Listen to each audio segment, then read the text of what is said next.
A Omicron tem mobilizado as autoridades da saúde. A variante do coronavírus desafia os órgãos em meio a um surto que dominou a virada de ano.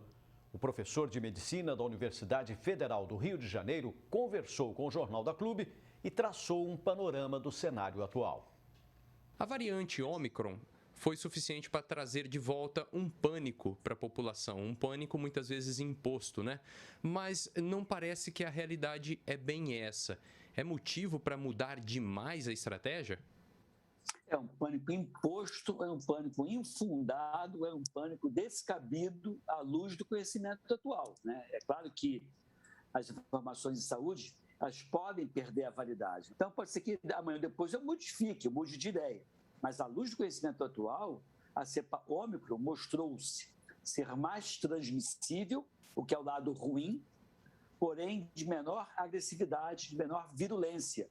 Provavelmente vai ser menos responsável por grandes ondas aqui no Brasil, causando pelo menos quadros de maior gravidade. Então, é pouco provável. Pela própria cepa, que a cepa ela se mostra menos agressiva, também por conta da população brasileira já está muito próximo de 100% dela tendo sido imunizada ou exposta naturalmente ao vírus. Eu falo dessa questão da exposição natural porque, normalmente, a gente tem uma subnotificação absurda de doença infecciosa no Brasil. E hoje nós temos 22 milhões de casos notificados. E a estimativa que o próprio pessoal do Ministério da Saúde tem, que para cada 10 casos que ocorrem, um é notificado. Então, se eu tenho 22 milhões de casos notificados, eu tenho 220 milhões de casos que ocorreram. Esse é um cálculo que dá para a gente entender que o Brasil já sofreu muito com as ondas anteriores. E o outro cálculo que eu faço, e sendo um pouco mais benevolente com a notificação, achando que não mais para 10 casos, apenas um é notificado, dando um chute por baixo, dizendo que para cada 2 casos, um é notificado, eu tenho aí 22 milhões de pessoas já infectadas. Só que, sabidamente, para cada 100 pessoas que se infectam, apenas 20 têm sinais e sintomas da doença.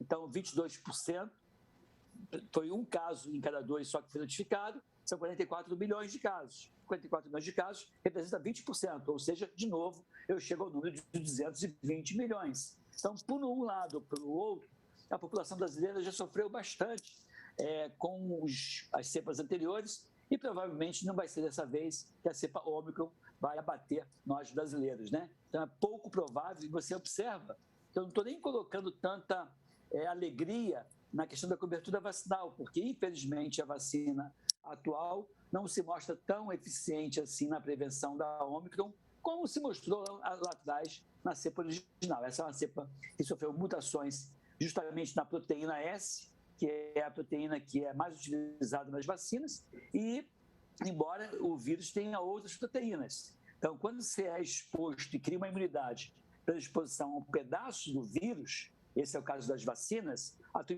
imunidade é de um jeito. Agora, quando você desenvolve imunidade por conta da exposição ao vírus inteiro, você não só direciona anticorpos contra as proteínas S, mas contra várias outras partes do vírus, que também seria importante na fisiopatologia desse vírus. Mais uma vez, acho que fica um recado importante para os nossos telespectadores de converse com o médico.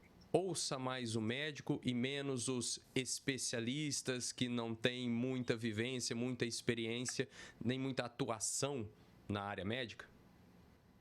É exatamente isso. E de preferência, médicos que estejam se atualizando por outras pessoas que não tenham conflitos de interesse. Eu, por exemplo, não tenho conflito de interesse. Eu não trabalho, já fiz muitos trabalhos para a Pfizer, para a Glaxo, para a Pasteur, de pesquisa, trabalhei como Key Opinion Leader deles, ministrei muitas aulas, sempre fui um apaixonado por vacinas. Só que dessa vez não dá para você, nesse momento, à luz do conhecimento atual, defender o indefensável. Veja bem, eu sempre ressalto que é à luz do conhecimento atual, porque a verdade hoje, que a gente está diante dela, não justifica vacinar, pelo menos de forma compulsória, de forma irrestrita, as crianças nessa faixa etária, principalmente crianças sem nenhuma comorbidade, que significa ou representa a maior parte das crianças. A maior parte das crianças, elas são saudáveis, então não tem por que você sair fazendo uma intervenção. E outra coisa, veja que o tempo todo eu estou falando só da vacina e da doença, e ainda não coloquei um tempero adicional, que seria a possibilidade concreta de medicação imediata, que é a minha experiência que eu tenho fazendo a medicação imediata, tão logo a pessoa adoeça. Fazer uma intervenção medicamentosa, o risco diminui mais ainda. Na atual tem duas coisas bem interessantes. Três coisas bem interessantes.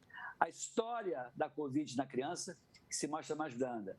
A história da Ômicron, que se mostra mais branda do que as cepas anteriores, e a possibilidade de tratamento imediato. Então, essas três coisas devem ser levadas em conta para que você opte de uma forma inequívoca pela vacinação compulsória ou sugestiva. Mas eu acho que nesse momento é prematuro, já que a doença não se mostra tão grave assim, principalmente a cepa Ômicron.